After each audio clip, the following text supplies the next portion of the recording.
Nah, kali ini dari Kota Losmawe akan membawakan tarian yang dinamakan Tari Munajat dari Sanggar Pocut Murah Insan.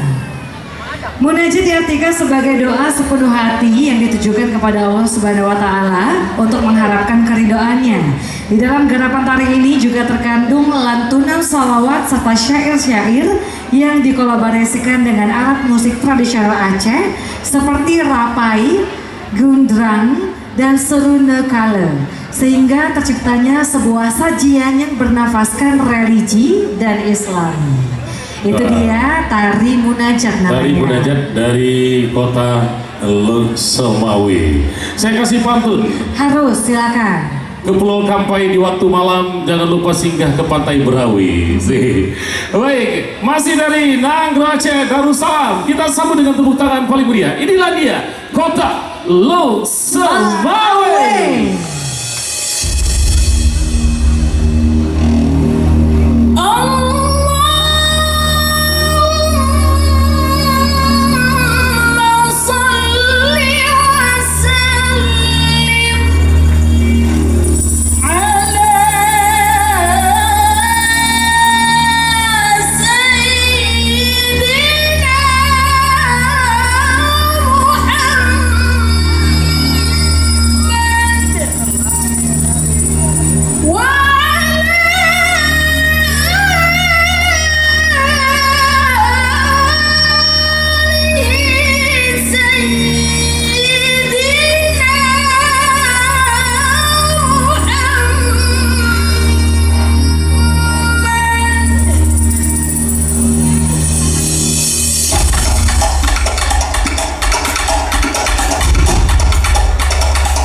Terima kasih, kita berikan tepuk tangan yang meriah sekali lagi untuk